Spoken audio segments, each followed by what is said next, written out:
Le président de l'Assemblée nationale invite le pays BT à s'engager dans la réconciliation. Guillaume Soro achève aujourd'hui sa visite à Gagnoa. Ultime adieu à notre consoeur Juliette Anzian. L'animatrice de radio a été inhumée aujourd'hui au cimetière de Williamsville.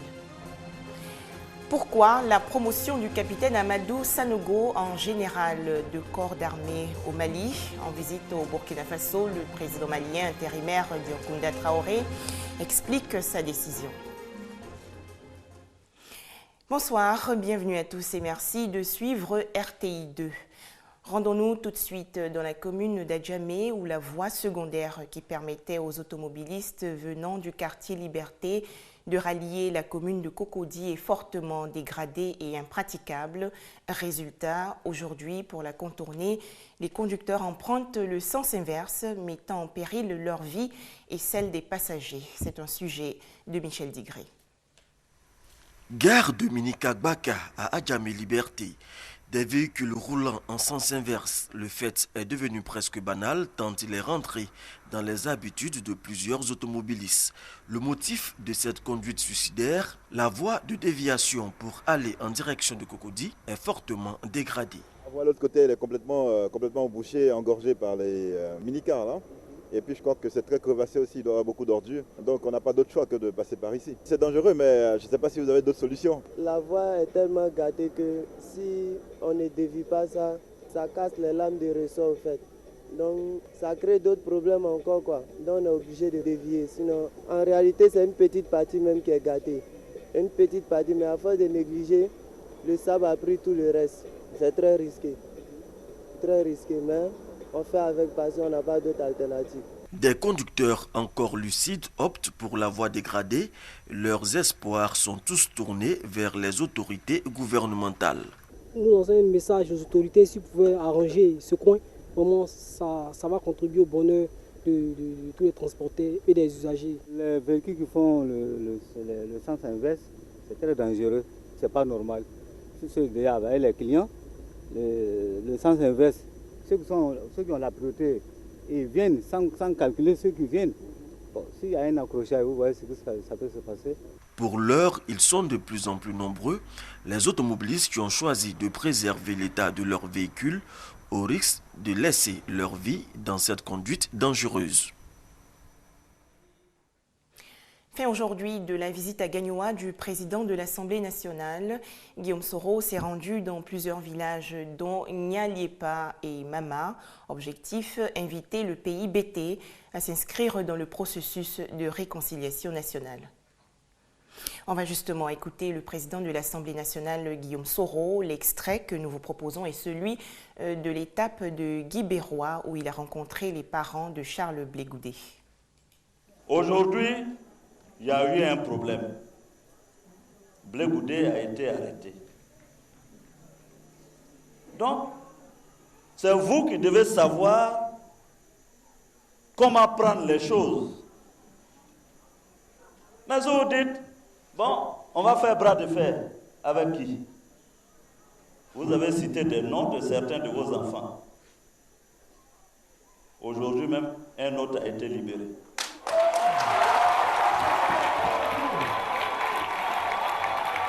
Je suis venu m'adresser aux parents de notre ami pour leur dire que nous parlerons dans la case et je me chargerai de transmettre au président de la République ce que j'ai vu dans le village, ce que j'ai entendu dans le village. Et je peux dire à Léopold de garder la sérénité. Immigrer en Occident, c'est le rêve de beaucoup de jeunes Africains au chômage, notamment les jeunes Ivoiriens en quête de meilleures conditions de vie. Les États-Unis, le Canada, l'Allemagne, la liste n'est pas exhaustive. Et pour y arriver, il faut respecter une longue procédure car les démarches ne sont pas les mêmes selon la situation socio-professionnelle et le statut des demandeurs. C'est ce que nous explique le cabinet conseil KM Management. Nombreuses sont les personnes qui quittent leur pays pour se réfugier dans un autre. Parmi ces migrants, certains fuient la misère de la guerre ou les persécutions et d'autres partent pour trouver un meilleur travail. Plusieurs destinations sont prisées, notamment les États-Unis, le pays ayant sur son sol le plus grand nombre d'immigrés estimé à 43 millions, et le Canada, le pays de rêve de plusieurs Ivoiriens. Quelle que soit leur motivation, les futurs candidats à l'immigration dans ce pays d'Amérique du Nord sont prévenus de ce qui les attend. Le Canada, c'est un très beau pays. C'est un pays qu'on ne peut pas finir de visiter, même en un an. Avant d'y aller, il faut savoir le coût de la vie. Pour chercher du travail, qu'est-ce qu'il te faut au juste? Est-ce que quand j'arrive du jour au lendemain, j'ai un travail? Est-ce que la vie, les mentalités des Canadiens, c'est la même mentalité que le pays d'où je viens? Sentiment mitigé une fois les renseignements pris sur ce pays qui semblait être l'Eldorado. Personnellement, aujourd'hui, comme demain, je ne suis pas encore disposé à aller à l'aventure. J'ai mon travail ici, j'ai ma famille ici, je ne suis pas encore disposé. Actuellement, j'essaie d'avoir une place d'avoir en Côte d'Ivoire. Si jamais l'occasion se présente, je vais partir. En plus d'être spécialiste de la destination Canada, Kandé Mariam dirige également une structure portée sur les colonies de vacances et les partenariats entre dentistes du Canada et ceux de Côte d'Ivoire.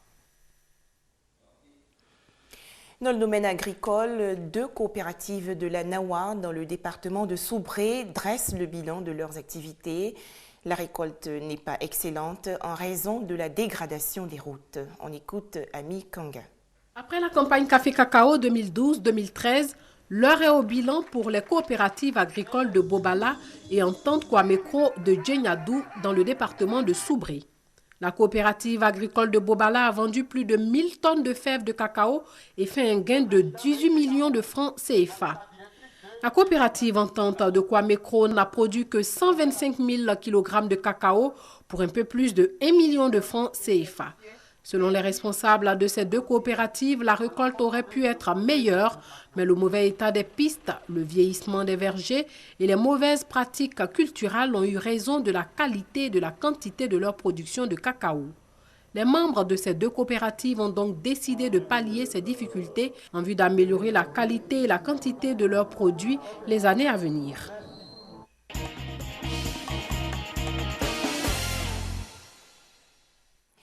On en arrive au sujet relatif à votre émission culturelle Couleurs Vacances diffusée sur RTI2. Vous le savez certainement, cette semaine est consacrée à la commune de Songon. Nos précédentes éditions ont mis l'accent soit sur la carte postale de Songon, soit sur les problèmes rencontrés par les commerçants de la municipalité. Et aujourd'hui, nous nous intéressons au déficit de gares routières et à la dégradation des chaussées. Grâce Kando. La commune de Songon est située à environ 30 km d'Abidjan. Cette proximité avec la capitale économique du pays accentue le trafic routier dans cette localité. Mais Songon ne dispose pas d'une véritable gare moderne. Sincèrement, on n'est pas des gares, donc ça nous crée des problèmes. Souvent, il y a des passagers, on ne sait pas où il faut installer les passagers, donc ce n'est pas joli à voir. À cela s'ajoutent aussi les problèmes de voirie reliant les villages. Une situation qui rend difficile le trafic. Clients et chauffeurs s'en plaignent. Je prends le cas d'une femme qui est peut-être enceinte, par exemple. Il y a des secousses. Alors, avec ça, c'est pas bien pour une femme qui est enceinte. Le trottoir est dégradé et puis le transport n'est pas aussi régulier. Oui, donc c'est ce que nous avons comme difficulté. Toujours au chapitre des préoccupations, le manque d'espace approprié pour les clients en attente des véhicules fait aussi défaut. Il n'y a pas de place pour entendre. Si tu viens, les bancs sont penchés, tu peux pas bien t'asseoir. Transporteurs et clients disent s'en remettre aux autorités compétentes pour régler définitivement toutes ces questions liées au transport à Songon. Une page triste dans cette édition. L'église Saint-Jean de Cocody a accueilli aujourd'hui la cérémonie en hommage à l'animatrice et chef du service production de Fréquence 2, Juliette Anzian, décédée le 6 juillet dernier des suites d'une crise cardiaque, a été inhumée au cimetière de Williamsville. Le reportage de Kadi Fadiga Fofana.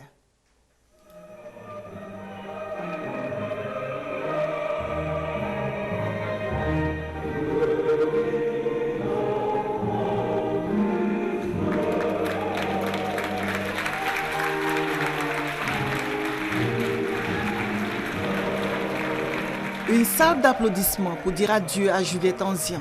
C'est ainsi que parents, amis, confrères et consoeurs ont voulu rendre hommage à Juliette, cette animatrice qui a fait les beaux jours de Radio Côte d'Ivoire, précisément la 2e chaîne, Fréquence 2.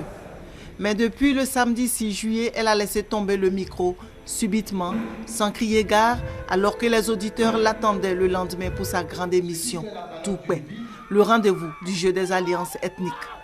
Juliette Anzian, la jeune dame taquine à la voix un peu cassée, s'est éteinte. Elle laisse tout de même derrière elle une richesse infinie, celle d'avoir réussi à donner aux auditeurs le sourire, la joie de se battre pour un lendemain meilleur. Ça, c'était la recette de Juliette, dont elle seule avait le secret.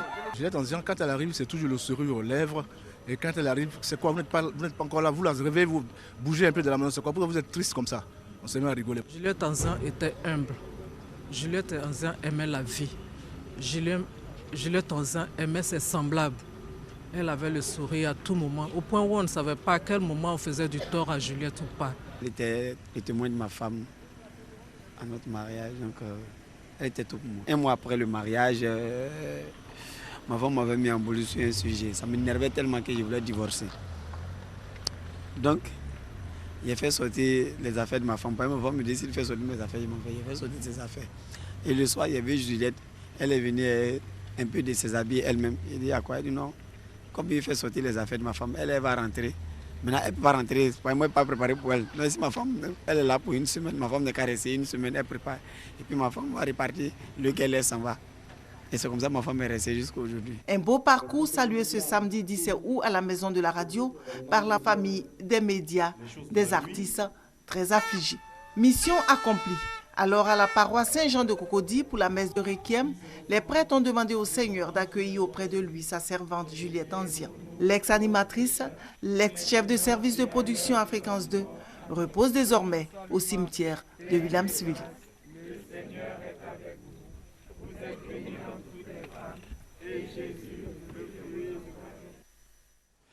La question que tout le monde se pose aujourd'hui, qu'est-ce qui explique cette promotion du capitaine Amadou Sanogo en général de corps d'armée au Mali? Le président malien par intérim sortant, Dioncounda Traoré, s'explique lors de sa visite à Ouagadougou au Burkina Faso. C'est sans doute l'étape la plus importante de sa mini-tournée en Afrique de l'Ouest. Une mini-tournée qui vise à récompenser tous les chefs d'État de la sous-région ayant contribué à la réussite de la transition malienne.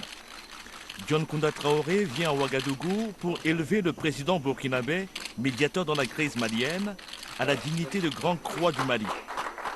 Cette décision du président de la transition malienne intervient 48 heures après une autre qui fait polémique, la promotion du capitaine Amadou Haya Sanogo au grade de général de corps d'armée.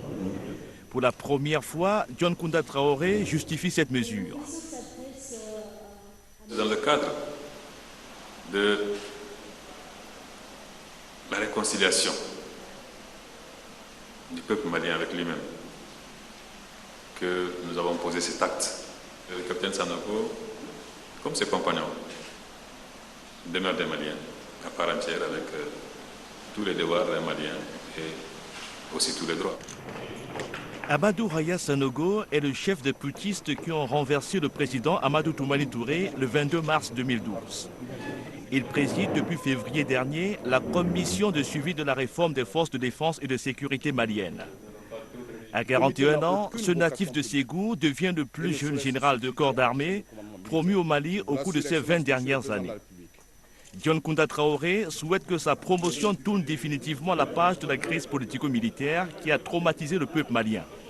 Je pense qu'aujourd'hui, ce dont le Mali a le plus besoin, c'est de paix civile, de paix politique. Et je pense que c'était un devoir pour moi de régler un certain nombre de problèmes définitivement avant l'arrivée du prochain président de la République, le président Ibrahim Boubacar Keïta. Il y a très peu de chances pour que le nouveau président malien Ibrahim Boubacar Keïta annule la promotion du capitaine Sanogo. Beaucoup de gens à Bamako considèrent que le jeune officier a été l'un des grands artisans de la victoire d'Ibeka. Et c'est la fin de cette édition. Je me réjouis déjà de vous retrouver demain à 19h30, toujours sur RTI 2.